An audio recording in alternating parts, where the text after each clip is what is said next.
शाम के 4 बज चुके हैं और लेकर हाजिर हूं मैं प्राइम एट 4 दिनेश गौतम आपके साथ। ये शो आपका सफर का साथी। आज न्यूज के सफर में क्या क्या है खास पड़ाव के तौर पर जो आपके सामने आएगा प्राइम एट 4 में आज आपको दिखाएंगे राहुल गांधी का वो वीडियो जिसने सियासत में घमासान मचा दिया है। इसके अलावा आज आपको हम मैदान से पहाड़ तक मानसूनी आफत की तबाही भी दिखाने वाले हैं। प्राइम एट 4 में आज हम आपको दिखाएंगे कैसे एक मंदिर जंग का मैदान बन गया और साथ ही ये भी कि प्रयागराज में कैसे भरभरा कर गिर गई एक पुलिस स्टेशन की दीवार भी। लेकिन पहले शुरुआत इस खबर के साथ। एसआईआर को लेकर लालू यादव किसे बचाना चाहते हैं, अमित शाह ने कहा। बांग्लादेशियों को बचाना चाहते हैं क्या लालू यादव, अमित शाह ने पूछा। घुसपैठियों को वोटर लिस्ट से निकालना जरूरी है, अमित शाह ने कहा। बिहार की जनता लालू एंड कंपनी को इस बात का जवाब दे, अमित शाह ने कहा। किसको बचाना चाहते हैं लालू यादव, क्या घुसपैठियों को बचाना चाहते हैं? क्यों वो इस इंटेंसिव रिवीजन के खिलाफ हैं? क्यों वो लोग जो वोटर लिस्ट में नहीं होने चाहिए उनके नाम अगर हटाए जा रहे हैं तो उनको क्यों समस्या हो रही है? बिहार के लोग इस बात का जवाब दें, देश के गृह मंत्री ने कहा है। या घुसपैठिए को मतदाता सूची से निकालना चाहिए या नहीं निकालना चाहिए? अरे जोर से बोलो, निकालना चाहिए या नहीं निकालना चाहिए? चुनाव आयोग ने एसआईआर करना चाहिए या नहीं करना चाहिए? अरे मुझे बताए लालू प्रसाद जी, किसको बचाना चाहते हो? आज तक चुनाव आयोग ने जो पहली सूची बाहर करी, आपकी पार्टी ने एक भी ऑब्जेक्शन नहीं लिया, कांग्रेस पार्टी ने एक भी ऑब्जेक्शन नहीं लिया। और आप बचाना किसको चाहते हो? जो बांग्लादेश से आकर मेरे बिहार के युवाओं की नौकरी खा जाते हैं, उनको बचाना चाहते हो? मुझे बताओ मिथिलांचल वालों, एसआईआर मतदाता सूची से घुसपैठियों को निकालना चाहिए या नहीं निकालना चाहिए? स्पष्ट संदेश दीजिए लालू एंड कंपनी को। घुसपैठियों के वोट चाहिए तो बिहार की जनता आपको स्वीकार नहीं करेगी। ये स्पेशल इंटेंसिव रिव्यू जिसे आप एसआईआर के नाम से जानते हैं, आप जानते हैं इलेक्टोरल रोल में इस बात को देखा जा रहा है कि भाई कौन घुसपैठिया है, किसकी डेथ हो चुकी है, कहां किसी का कई जगह पर ऐसा तो नहीं है कि नाम रजिस्टर्ड है। और ये रिवीजन तो होता है इलेक्टोरल रोल में, लेकिन इसको लेकर जो आप ये घमासान देख रहे हैं, इसके विरोध पर राहुल गांधी पर बरसे हैं अमित शाह। राहुल वोट बैंक की राजनीति करना बंद करें, उन्होंने कहा। वोट शुद्धिकरण पहली बार नहीं हो रहा है। राहुल ने बिहार चुनाव हारने का बहाना ढूंढा है, अमित शाह ने कहा। मैं आज राहुल जी को भी कहना चाहता हूं, बंद करिए ये वोट बैंक की राजनीति। मतदाता शुद्धिकरण पहली बार नहीं हो रहा है। आपके परनाना जवाहरलाल नेहरू ने शुरू किया था और अंत में 2003 में हुआ, तब भी कोई विरोध नहीं था। अब आप चुनाव पे चुनाव हारते जाते हो, इसलिए पहले से ही बिहार चुनाव हारने का एक वजह लोगों को बता रहे हैं। भारत में जन्मा नहीं है, उसको भारत में वोट देने का अधिकार हमारा संविधान नहीं दे रहा है। ये राहुल बाबा, आप संविधान लेकर घूम रहे हो, तनिक उसको खोलकर पढ़ भी लो। घुसपैठियों को इस देश की चुनावी प्रक्रिया में हिस्सा नहीं लेना है और इसीलिए वो एसआईआर का विरोध कर रहे हैं, क्योंकि घुसपैठिया इनकी वोट बैंक है। आप चुनाव आयोग के खिलाफ राहुल का नया वीडियो सामने आया है। वोट चोरी सिर्फ चुनावी घोटाला नहीं है, संविधान से धोखा है। राहुल ने वीडियो के साथ लिखा, वक्त बदलेगा, सजा जरूर मिलेगी। नरेंद्र मोदी 25 सीट के मार्जिन से प्रधानमंत्री बने हैं, राहुल गांधी ने कहा।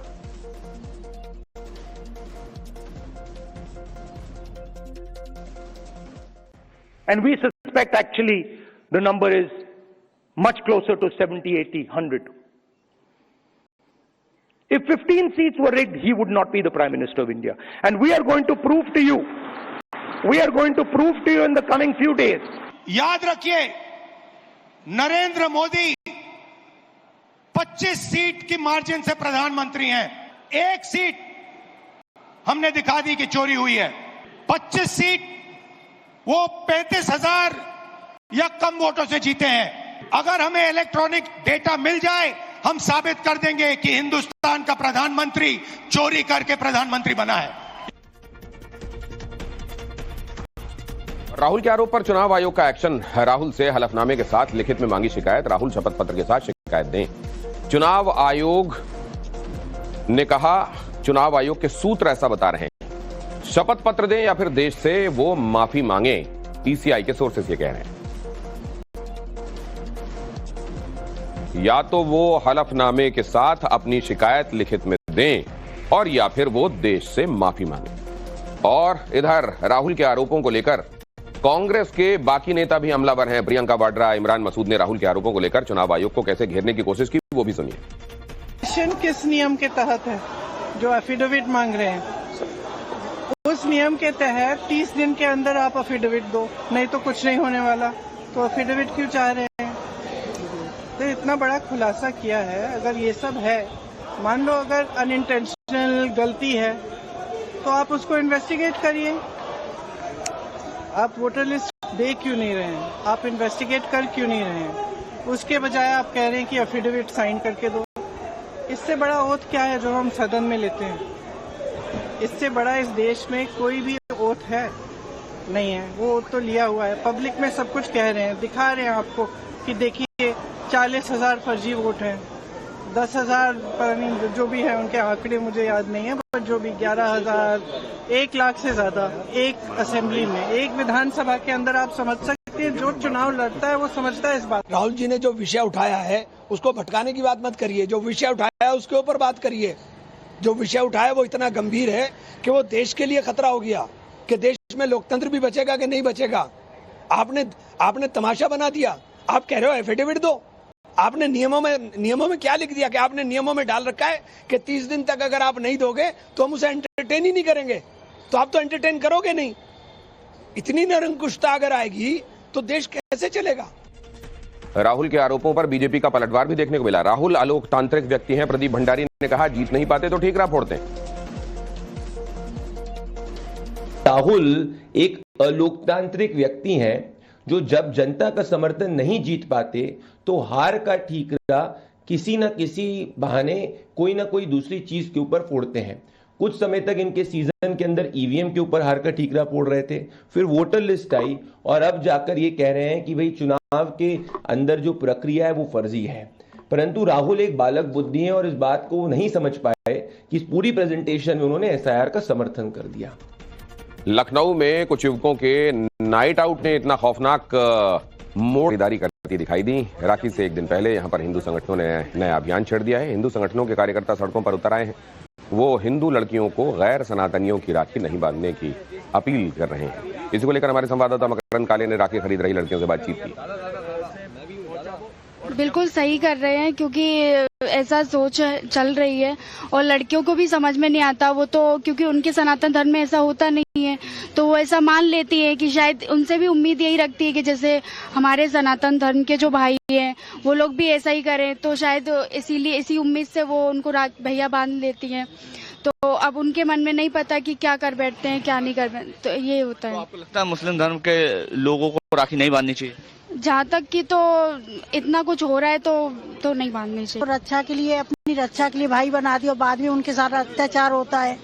पहले रिश्ता बनाते और बाद में।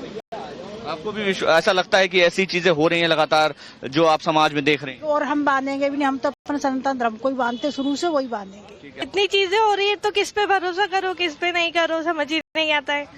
तो भाई जो हमारे भाई हैं सनातन धर्म वाले वही भाई हैं, वही सब है बस।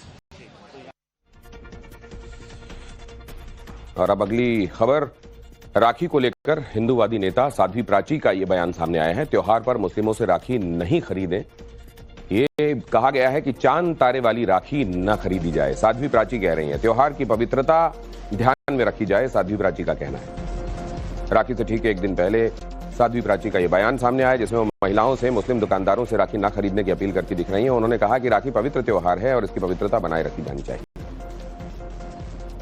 रक्षाबंधन पर मेरे पास एक वीडियो आया है और ये रक्षाबंधन अति पवित्र त्योहार है। एक पवित्र होता है, एक अति पवित्र है। ये बहन और भाई के प्रेम का अति पवित्र त्योहार है। इस त्योहार पर भी त्योहार जिहाद शुरू कर दिया। हमने लैंड जिहाद सुना, पूरे देश ने लव जिहाद देखा, लेकिन त्योहार जिहाद किसी ने नहीं देखा। देखिए, ये राखी के त्योहार पर त्योहार जिहाद, इस पर राखी बना रहे हैं कुछ मुस्लिम, और राखी बनाने के बाद उसे सूर्य और चंदा बना करके उस राखी को नीले धागे में ये बनाई जा रही है। मैं पूरे देश की बहनों से एक अपील करना चाहती हूँ कि अपने भाई की कलाई पर अति पवित्र राखी बांधना, जिहादियों के हाथ की राखी कतई मत बांधना। चाहे एक छोटा सा कलावा बांट देना, लेकिन जिहादियों के हाथ की कोई वस्तु नहीं। रक्षाबंधन पर ना मिठाई खरीदो, ना ही राखी खरीदो। हिंदुओं से राखी खरीदियो बहनों, अपने भाइयों की कलाई सजाना। राखी बहुत पवित्र त्योहार। और अब से चंद घंटों बाद ही देश में राखी का त्योहार मनाया जाएगा। और अभी आपको खबर दिखाया ही हमने कि राखी पर भी किस तरह की बातें हो रही हैं। लेकिन इस बीच सोशल मीडिया पर नागपुर की एक राखी जमकर वायरल है और इसकी वजह खास है, मामूली राखी नहीं है। 34 फीट चौड़ी, 44 फीट लंबी राखी। और खास बात यह है कि राखी को स्कूली बच्चों ने तैयार किया है। बच्चों ने राखी को ऑपरेशन सिंदूर के साथ साथ महिला चेस चैंपियन दिव्या देशमुख को समर्पित किया है। और बुलेटिन में आगे आपको दिखाऊंगा ग्रेटर नोएडा में एक शख्स की क्यों हुई पिटाई। इसकी इनसाइड स्टोरी क्या है बताऊंगा, लेकिन पहले ये खबरें देख लीजिए। कहा जाता है कि जब दिमाग पर भूत सवार हो तो कुछ भी नहीं सूझता है। इस वीडियो को ही देख लीजिए। धराली और हर्षिल में चौथे दिन भी राहत और बचाव का काम चलाया जा रहा है। चिनूक MI-17 हेलीकॉप्टर्स भी इस काम में लगे हुए हैं। चिन्याली सौड़ हवाई पट्टी पर 119 लोगों को रेस्क्यू करके पहुंचाया गया है। चिन्याली सौड़ हवाई पट्टी से आई तस्वीरें हम आपके सामने रख रहे हैं। लोगों को हर्षिल और धराली से रेस्क्यू करके और आप जानते हैं, जैसा हम आपको लगातार बता रहे हैं कि इसमें वायुसेना भी अपना कंट्रीब्यूशन दे रही है। वायुसेना के हेलीकॉप्टर्स भी इसमें मदद दे रहे हैं। लोगों को सुरक्षित जगहों पर ले जाया जा रहा है। उत्तरकाशी के धराली पहुंचे सीएम धामी और धराली में राहत और बचाव काम का उन्होंने जायजा लिया। सीएम धामी ने पीड़ित लोगों से मुलाकात की। MI-17 चिनूक हेलीकॉप्टर से लोगों का रेस्क्यू जारी है। 119 लोग, जैसा मैंने आपको बताया, रेस्क्यू किए गए हैं। सीएम धामी आज पहुंचे। लगातार सीएम धामी इस त्रासदी के बाद परसों से ही एक्टिव आपको दिखाई दे रहे हैं। लोगों के बीच में पहुंच रहे हैं। राहत और बचाव का काम कैसा चल रहा है, लोगों को ढाढ़स भी बंधा रहे हैं, अधिकारियों को निर्देश दे रहे हैं। इधर केंद्र से भी उनको लगातार सहायता और निर्देश भी मिल रहे हैं। गृह मंत्री और प्रधानमंत्री को लगातार स्थितियों से वो अवगत भी करा रहे हैं। हमारा प्रयास है जल्दी से जल्दी BSAT एक आज आ गया है मातली तक, उसको जल्दी से जल्दी यहाँ पर रिस्टॉल किया जाएगा। इसी प्रकार बिजली के लिए भी काम हो रहा है। सड़क कई जगह से क्षतिग्रस्त हो गई है, क्योंकि गंगोत्री से यहाँ तक तो मार्ग बना है, लेकिन आगे का सारा मार्ग समाप्त हो गया है। इसी प्रकार वहाँ गंगनानी के पास पुल से लेकर सड़क अनेक स्थानों पर क्षतिग्रस्त है। सभी लोग मिलकर स्टेट का PWD department, NH, BRO, NDRF, SDRF, सेना के लोग, ITBP के लोग, अन्य एजेंसियों के लोग, सभी हमारी मदद के लिए आ रहे हैं। और सबका मिलकर प्रयास है कि जल्दी से जल्दी सब व्यवस्थाएं ठीक हो। और हमारे लगभग 500 करीब यहाँ यात्री थे, जिसमें से 400 लोगों को लगभग अभी तक मातली, उत्तरकाशी और देहरादून अभी तक रेस्क्यू किया जा चुका है। जो लोग अभी यहाँ गंगोत्री से चल के, अन्य स्थानों से चल के जो हर्षिल में सेना का कैंप है, वहाँ से चिनूक हेलीकॉप्टर से और स्टेट के हेलीकॉप्टरों से लगातार उनको रेस्क्यू किया जा रहा है। आज शाम तक मौसम यदि सही रहता है तो सारे यात्री जो पूरे देश भर के यात्री हैं यहाँ पर दर्शन के लिए आए, उन सभी को सुरक्षित स्थानों पर पहुंचा दिया जाएगा। और धराली मेरा गांव है।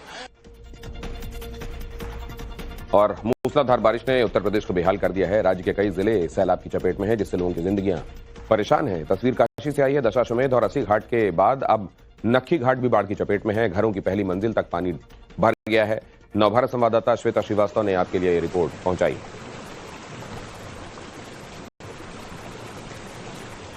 हम मौजूद हैं अब काशी में, और काशी में आज मौसम खराब है। काशी में आज मौसम को लेकर अलर्ट भी जारी किया गया है। लगातार मूसलाधार बारिश का दौर बीती रात से ही यहाँ पर जारी है।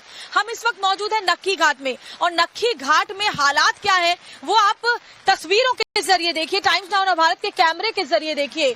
यहाँ हर तरफ पानी ही पानी है, पानी का कब्जा चारों तरफ है। बनारस की इससे पहले भी तस्वीरें आपने देखी होंगी, दशाश्वमेध घाट की, 80 घाट की, नमो घाट की, तमाम जो घाट है वो डूबे हुए हैं। लेकिन हम आपको शहर का एक और इलाका दिखा रहे हैं जहां आप देख पाएंगे कि पानी इतना ज्यादा है कि घरों के अंदर यहाँ भी पानी घुसा हुआ है। भीग कर बारिश में हम आप तक ये तस्वीरें पहुंचा रहे हैं। जरा देखिए, नाव के जरिए ही लोग यहाँ पर भी आना जाना करने को मजबूर हैं, क्योंकि यहाँ भी वही हाल है प्रयागराज जैसा। घरों की पहली मंजिल तक पानी दाखिल है और ऊपरी मंजिल पर लोग शिफ्ट हुए हैं। यहाँ भी कोई रास्ता नहीं है, रास्तों से संपर्क कट चुका है और लोग नाव के जरिए आना जाना कर रहे हैं। और ऐसा नहीं है कि ये शहर का बहुत आउटर इलाका है, ये शहर में ही है और वहीं इस तरह के हालात बने हुए हैं। मूसलाधार बारिश का दौर जारी है और लोग बहुत ज्यादा परेशान हैं। एक बार फिर से विजय सत्येंद्र से कहूं कि आपको तस्वीरें दिखाएं। आज बनारस में मौसम जो कह रहे थे कि पिछले 2-3 दिनों से पानी का स्तर थोड़ा कम हुआ है, गंगा का जलस्तर कम हुआ है, लेकिन जैसे बीती रात से यहाँ मूसलाधार बारिश हो रही है उसके बाद एक बार फिर से आशंका इस बात को लेकर के है कि शहर फिर से पानी पानी हो गया है और साथ ही गंगा का जलस्तर और ज्यादा बढ़ेगा, जिसके बाद जो तमाम घाट है वो इसी तरीके से जलमग्न आपको नजर आएंगे। ये देखिए तस्वीरें, मैं नाव पे बैठ करके नक्खी घाट से आपको इस वक्त तस्वीर दिखाने की कोशिश कर रही हूँ काशी से, क्योंकि उत्तर प्रदेश के तकरीबन 22 ऐसे जिले हैं जो इस वक्त बाढ़ और बारिश की चपेट में है। एक एक करके हर जगह की तस्वीर हम आपको दिखा रहे हैं। कई प्रमुख जो जिले हैं जो इस वक्त बाढ़ के कब्जे में है और उन्हीं में से एक है ये काशी। बनारस में आप देखिए, हालांकि जो हाल है वो पहले से थोड़ा बेहतर जरूर बताया जाता है, लेकिन यहाँ ग्राउंड जीरो पर पहुंचकर देखने पर यह पता चलता है कि जिंदगी अभी भी मुश्किल में ही यहाँ घिरी हुई नजर आ रही है। वीडियो जर्नलिस्ट सत्येंद्र झा के साथ श्वेता श्रीवास्तव, वाराणसी, टाइम्स नाउ नवभारत। वाराणसी में गंगा का उफान आप देख ही रहे हैं और नवभारत संवाददाता श्वेता श्रीवास्तव सैलाब के बीच से आप तक रिपोर्ट पहुंचा रही हैं। कुछ देर पहले श्वेता ने काशी के नमो घाट से भी ये रिपोर्ट पहुंचाई। मेरे पीछे पतित पावनी गंगा और उसके पीछे ये हाथ, ये देखकर आप समझ पाए होंगे कि मैं काशी के नमो घाट पर हूँ। नमो घाट बहुत ही महत्वपूर्ण घाट है जिसका आध्यात्मिक के साथ साथ पर्यटन स्थल के तौर पर भी यहाँ अच्छा खासा महत्व है। दूर दूर से लोग यहाँ नमो घाट आते हैं क्योंकि इस तरीके से इसको बनाया गया है कि लोग आध्यात्म के साथ साथ यहाँ पर एक पर्यटन स्थल के तौर पर भी इंजॉय कर पाए, क्योंकि यहाँ गुलजार सा नजारा शाम को रहता है, मेले सी रौनक रहती है। लेकिन अभी पूरा सन्नाटा पसरा हुआ है इस घाट पर, क्योंकि गंगा की उफनती लहरों में सुरक्षा के लिहाज से लोगों का आना जाना पूरी तरह से यहाँ प्रतिबंधित है। जो मेन गेट है वही बंद है। हम यहाँ पर आए हैं सिर्फ आपको तस्वीरें यहाँ की दिखाने के लिए नमो घाट की। और ये देखिए नमो घाट का जो मुख्य आकर्षण है, मेरे पीछे जो ये आप हाथ देख रहे हैं, सूर्य नमस्कार और साथ ही हमारी भारतीय संस्कृति की जो अतिथि देवो भव की परंपरा है उसके हिसाब से इसे तैयार किया गया था। लेकिन नमो घाट पे जो नमो लिखा हुआ है, नीचे घाट लिखा हुआ है, उसमें आप देखिए कि घाट तो पूरी तरीके से जलमग्न है। नमो के म का भी आपको आधा जो अक्षर है वो डूबा हुआ नजर आ रहा है। अपने सामान्य स्तर से गंगा का जलस्तर कई फीट ऊपर है और इसीलिए जो नावों से अमूमन आपने जब पहले तस्वीरें देखी होंगी, गुलजार ये पूरा घाट और गंगा नदी यहाँ आसपास रहती थी। अभी एक भी नाव आपको नजर नहीं आ रही है क्योंकि गंगा का जल बहाव इतनी तेज है कि जो कुछ भी इसके सामने आएगा वो इसे अपने साथ बहा कर ले जाएगा। तो इसी लिहाज से जो एक एनडीआरएफ की सेफ्टी वाली जो नाव है वही इक्का दुक्का आपको यहाँ पर नजर आएगी, लेकिन जो आम लोगों के लिए नावों का परिचालन होता है बोटिंग के लिए, वो इस वक्त पूरी तरीके से प्रतिबंधित है। और अब बात यूपी के ही प्रयागराज की भी। यहाँ तेज बारिश का दौर लगातार चल रहा है। जिले के ज्यादातर इलाके इस वक्त मूसलाधार बारिश की मार झेल रहे हैं। स्थिति इतनी बुरी हो चली है कि लगातार हो रही तेज बारिश की वजह से फाफामऊ न्यू पुलिस स्टेशन की दीवार तक ढह गई है। गनीमत यह कि जब यह हादसा हुआ वहां कोई मौजूद नहीं था। बताया जा रहा है कि पुलिस स्टेशन की दीवार लंबे समय से बारिश और नमी के चलते कमजोर हो चुकी थी, जिसके बाद अचानक ये दीवार ढह गई। राधे राधे राधे राधे, बचा ली राधे राधे। तार और तो है पानी में, हाँ तो वो बोरे है तार कटवा लाइट वही रहा है ना, ऊपर नीचे ना जब उधर से फैल सका तो रुक जाओ 2 मिनट, आगे जा रहे हो। हे कान्हा दी भर बचाए लिहिन राधा रानी। और अब खबर हिमाचल के मनाली से। चंडीगढ़ मनाली नेशनल हाईवे पर भयंकर लैंडस्लाइड हुआ है। लैंडस्लाइड का लाइव वीडियो सामने आया है। भूस्खलन के दौरान पहाड़ से बड़े बड़े पत्थर गिरे हैं। सड़क पर मलबा आ गया, आवाजाही प्रभावित हुई है। तस्वीरें आपके सामने हैं। आपको लगातार प्राइम एक्ट 4 में हम ये आगाह कर रहे हैं कि पहाड़ इन दिनों अपना वो रूप दिखा रहे हैं जो खासा जोखिम भरा है। कई जगहों पर पहाड़ इसी तरह से दरक रहे हैं। इसके पीछे एक वजह ये भी है कि पहाड़ों को लेकर जिस तरह की मर्यादाओं का पालन होना चाहिए वो नहीं हुआ है। विकास और प्रकृति में संतुलन बनाए रखने का जो एक मुश्किल काम है वो इंसान को जहां करना था वो शायद उसकी अनदेखी हुई है और उस वजह से भी ये हो रहा है। और पहाड़ों में निर्माण कार्य और उसके बाद निर्माण कार्य के बीच में इस बात का ध्यान भी कि पहाड़ इससे कमज़ोर ना होने पाए, ये जाहिर है बड़ी टाइट रोप वॉक है। लेकिन इसको जहां नहीं किया जा रहा है वहां पर जो स्थितियां हैं वो भी आपके सामने आ रही हैं। ये जो पहाड़ हैं इनको अगर आप भौगोलिक रूप से देखें तो ये कदरन नए पहाड़ जियोलॉजिकली कहलाते हैं। उतनी स्ट्रेंथ अभी इनमें नहीं है और इसीलिए आप इनमें देखते हैं कि इस तरह का खास तौर से मानसून में दरकाव का सिलसिला जारी हो जाता है। यूपी के जौनपुर से हालात जो हैं वो भी सामने रखता हूं। लगातार बारिश की वजह से सड़कों की सूरत ही बदल गई है। जहां नजर जाए सिर्फ पानी नजर आ रहा है। कई जगहों पर मिट्टी धंसने की वजह से सड़कों पर दरारें हैं और इस तरह की स्थितियां हैं कि मूसलाधार बारिश के चलते एक पोल ही गिर गया है। गनीमत यह है कि इसकी जद में कोई नहीं आया, वरना बड़ा हादसा हो सकता था। खंभा कैसे गिरा है वो तस्वीरों में आपको दिखाई देगा, ध्यान से देखिएगा। और यहाँ ये भी देख लीजिए कि देखिए एक इमारत वो कैसे हवा में आधी लटकी हुई है। ये देखिए आप, इमारत का एक हिस्सा मिट्टी दरक चुकी है और अब इसका एक हिस्सा हवा में है और दूसरा हिस्सा आप देख रहे हैं वो किसी तरीके से अभी है क्या कोई एक ईटिंग ज्वाइंट है। और यहाँ पर ये पोल गिरा। पोल गिरने के साथ सिर्फ पोल नहीं गिरा है, अपने साथ वो पूरी मिट्टी वहां की लेकर गिरा है और इसलिए आप देख रहे हैं कि इमारत अब और भी जोखिम वाली हो गई। और अब बात यूपी के बिजनौर से, जहां गंगा और खो नदी का जलस्तर बेतहाशा बढ़ता जा रहा है। स्थितियां ऐसी हो गई हैं कि 15 गांव के करीब 500 परिवार सैलाब से जूझते नजर आ रहे हैं। खेत खलिहान सड़कें तालाब की शक्ल ले चुके हैं। मालन नदी का पानी अपनी हदों को लांघ चुका है, बढ़ता जा रहा है। प्रशासन की तरफ से मोटर बोट के जरिए प्रभावित लोगों को सुरक्षित स्थानों तक पहुंचाया जा रहा है। अब तक करीब 44 मकान पूरी तरह से पानी में समा चुके हैं।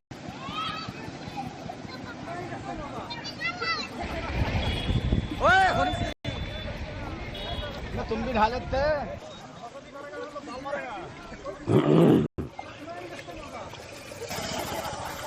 और अब 2 मिनट के भीतर ये महत्वपूर्ण इंटरनेशनल खबरें भी देख लीजिए।